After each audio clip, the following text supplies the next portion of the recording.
Is this anybody's first introduction to the Kaffe Fassett Collection? Well, good. I'm glad for that. Just as a matter of a quick explanation of who we are and what we do, my name is Liza Lucy. This is Brandon Mabley. This is Kaffe Fassett. We work with several other people as a collaborative effort to put together what we think is some pretty nice stuff. We do not do seasonal prints. We do not do a collection each season. We do a continuing group of colors, a palette. We have 3 separate artists. One does very traditional work, one does very eclectic work, and one does spectacular, glorious, indescribable work.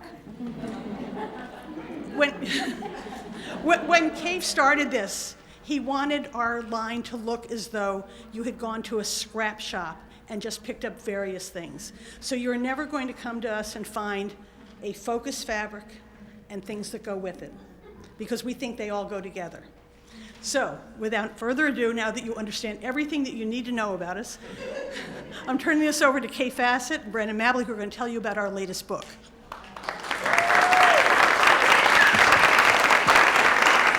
Thank you very much. It's lovely to see all of you, and thank you all for coming. I never go anywhere, so I'm always amazed when somebody turns up.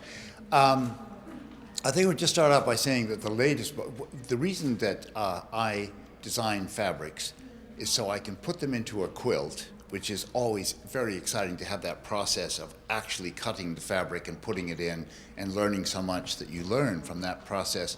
But then once the quilt is made, to try to look around the world for a colorful setting to really make that quilt breathe and be sensual and come to life. So it's enhancing color is what I'm all about.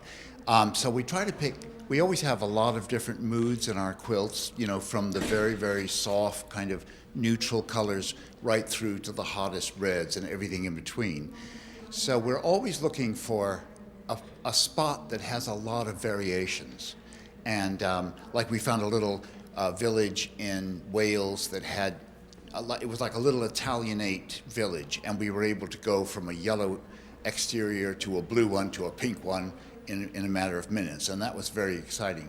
This last one we did in Morocco. Now, if you can imagine going into that culture that is a culture of tiles and textiles and beautiful carved doorways and everything, and we had the very good luck to stumble onto a French cafe run by an antique dealer who absolutely understood everything about the history of the Arabian culture and bringing all of those wonderful techniques and antiques and so forth into his hotel, and also painting the walls blue and peach and a wonderful little cafe and everything. So it was very exciting to have all the different possibilities for this book, which is called Quilts in Morocco. The back, I'm not photoshopped in here. This is the scale of an enormous wall covering that was one of their tiny, tiny little traditional mosaics blown up to this enormous size. I thought it was thrilling. I love scale. So it's full of good things. Now, one of the things that we always like, once we've done a book, we get an interesting quilt or two out of it that are very good for classes, and we try to go around the world giving classes on that particular layout. And one, which we'll show you right now, is the hexagon, and my 2 assistants here will unveil. This is Vanna White, and I don't know who else. Anyway, this is, what's interesting here is that this is a kind of monotone, don't scare the horses, good taste version.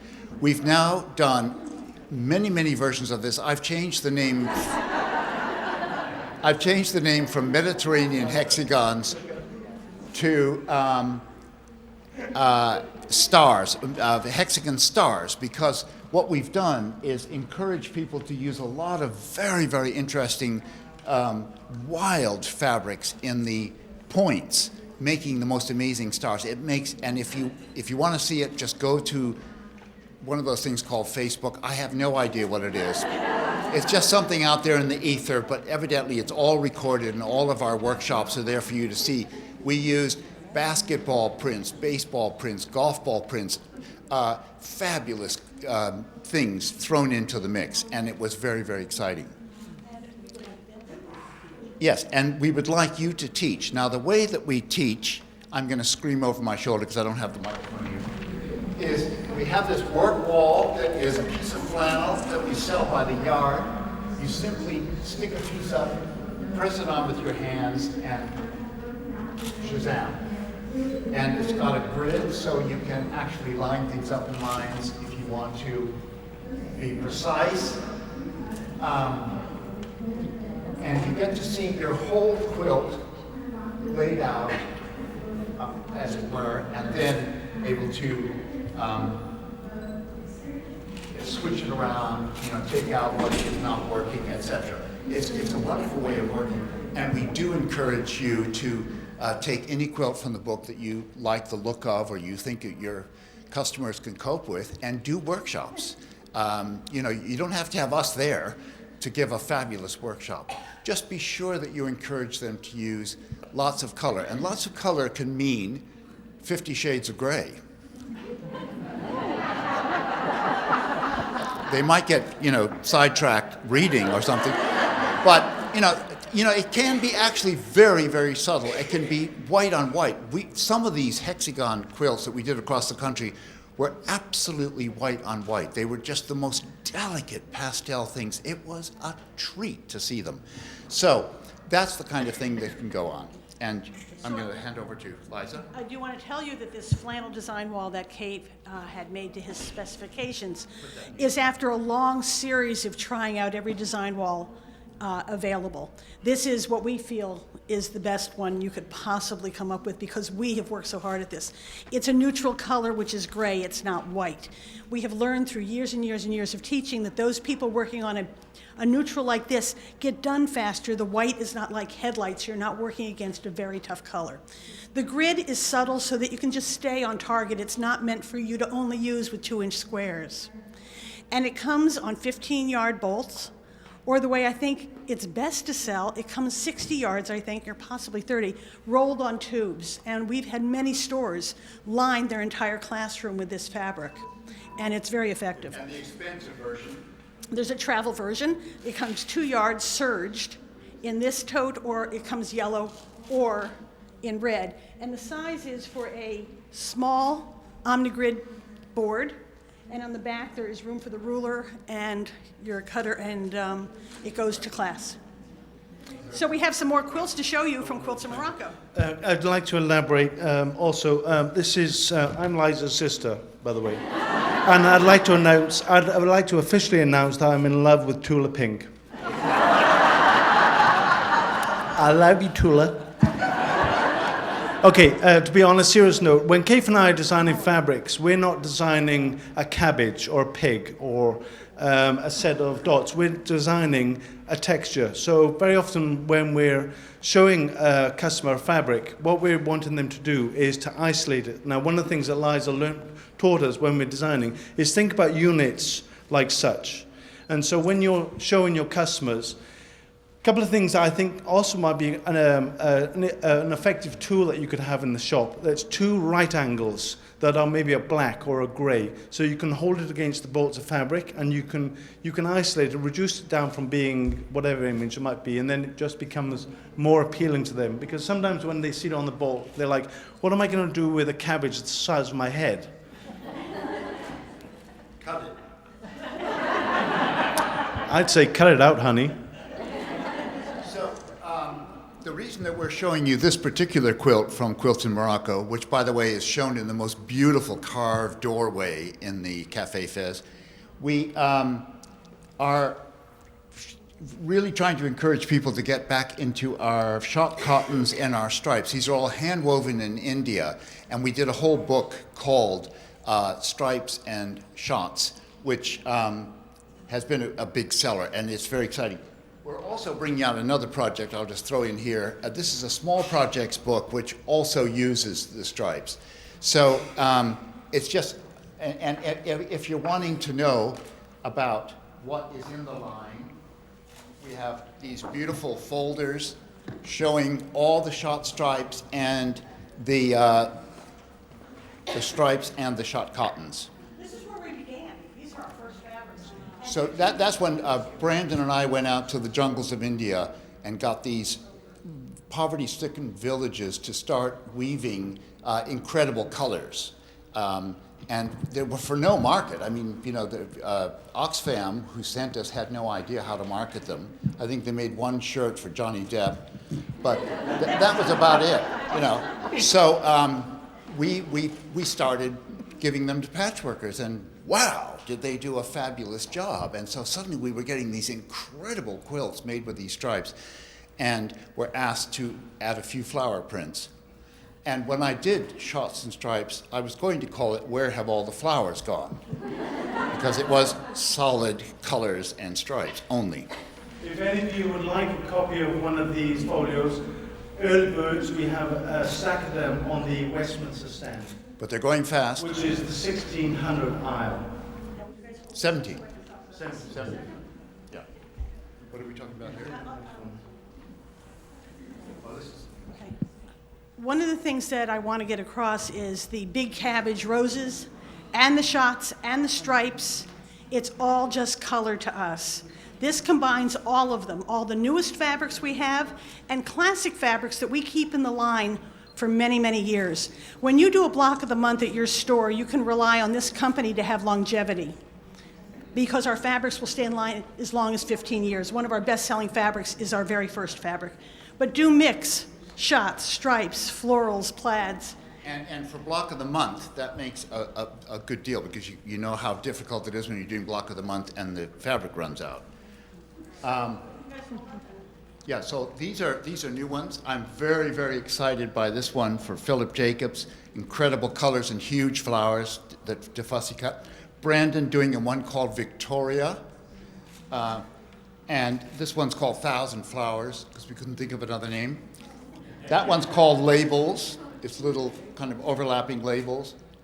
This one's called Dream. It's my favorite, if you want to know. And this is called something Lazy Daisy.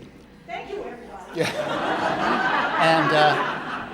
And this is a new one, which makes great borders. You know, really fun. Thank you for that. And what's this called? Regency or something? Regency. Yeah. All right, there you go. I'm so glad everyone knows it better than me. And there's Brandon's wonderful colorway of Victoria, which cuts up a dream, I must say. And so you can see the different colorways of Dream coming in. My favorite. That was just taken from an old Japanese weaving. Oh, and this is a nice little one called Fern. Kaffe goes small. I can do dainty now and then. Oh, and this is called Market Baskets. It's big baskets of fruit from Philip Jacobs. And that was really fun for me to color. Very subtle. And Regency and Sharp. Yeah, it's very exciting for fussy cutting. Speaking of fussy cutting, even 1-inch hexagons can be fussy cut from the largest scale fabric, and you can make a very, very nice sail. The main fabric in here is one called Feathers from Philip Jacobs, and in order to get 6 identical 1-inch hexagons, you need to sell 3 yards of fabric. Yes!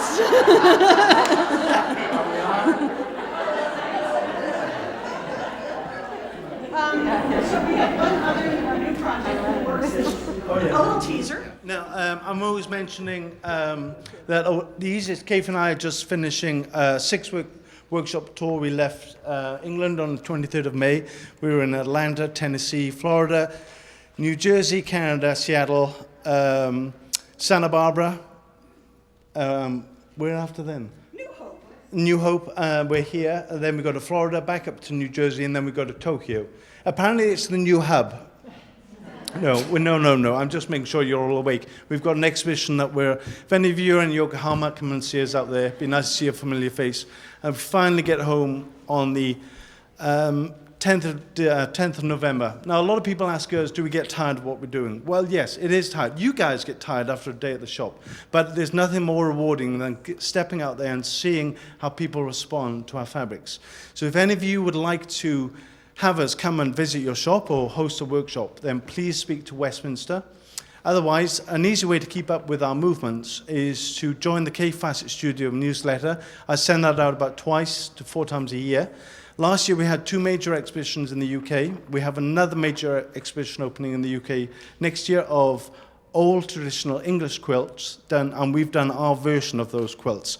We're planning on bringing that show to the USA, but dates are yet to be established. We're talking with the museums at the moment, and that will also feature in our next book. So People are always asking me, where do I get my inspiration?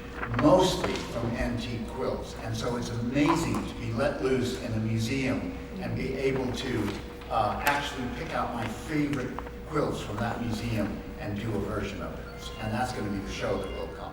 We also have a page on Facebook, or a group on Facebook called the Kaffe Fassett Collective. It's where there's over 15,000 members. It's where people post images of work that they've done with our fabric. It's very interactive. It's just good market research, and we all need that. We're all in the same pot. We're all rowing in the same boat. What I'd like to do is invite you all to come to our stand, not right away, but through the market. And also, we want to hear how we can encourage you and your shops to do more for your customers. Because we sit in the studio and do what we do, but it's very important for us to get feedback from you guys on what your customers are wanting. Also, what you feel, how we can educate them, and also how we can bring in a new kind of audience too. So when we're sitting at home, at least it'll give us the food for thought. Also next year, we're going to be bringing out a home interior range with the Royal Shakespeare Theatre, which is going to be distributed internationally. So you'll be able to find out information from that through the newsletter. We're also going to be launching a fragrance range, which will be of body lotions, shampoos, perfumes, candles, so you'll be able to smell like me. And it's not called stink. It's all about the packaging. It's very, very elaborate packaging. It's tin box. It's going to be quite gorgeous. It's not inexpensive. It's in between. It's not expensive. Not expensive, excuse me. Is it? So you can carry it in your shops, have it on your counter next to the till, please. But it's all about the packaging and the smell is nice. I'd just like to say something about, I design a lot of big scale fabrics because when I first started designing, that's what I remember were wonderful old English quilts with big sort of furnishing fabrics of huge bouquets of flowers and things like that. So I was never in for little rows of thimbleberry whatnots. So I was doing these big ones, but every once in a while I come across somebody who takes my big fabrics and in such a witty way cuts them up into smaller pieces and just makes a sensational quilt out of it. And this is one by Kim McLean called Lollipop. Lollipop. Yeah, do give it a because it is.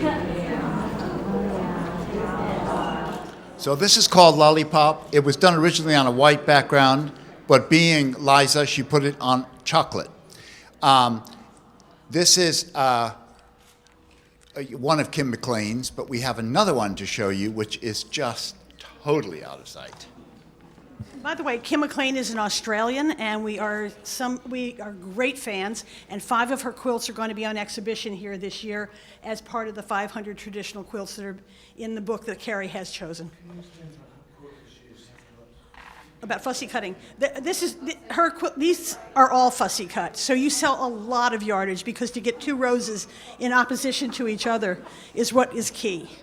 Okay. This is Kim's Four Seasons. Rebecca Lynch. And that's just hot off the press. It hasn't even been quilted yet. So there's another use of the big scale fabrics. This is a perfect way of how we like to see our fabric used, rather than people saying, what do I do with the cabbage?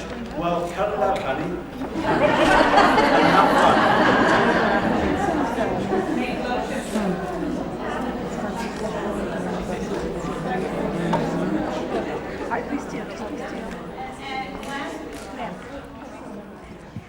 And if those were not enough, one of the quilts that is going to be downstairs is Kim's Pandemonium, and one of our dear friends, Sylvie Seeley from Houston, has just completed hers. Sylvie, could you hold it up? You're nice and tall.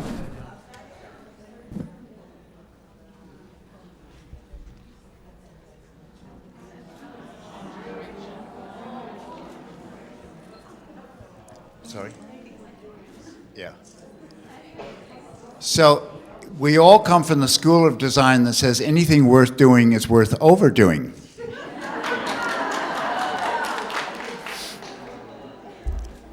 You can see that on the back we used cabbage and rose. I like a nice big fabric on the back instead of some little texture-y thing. There's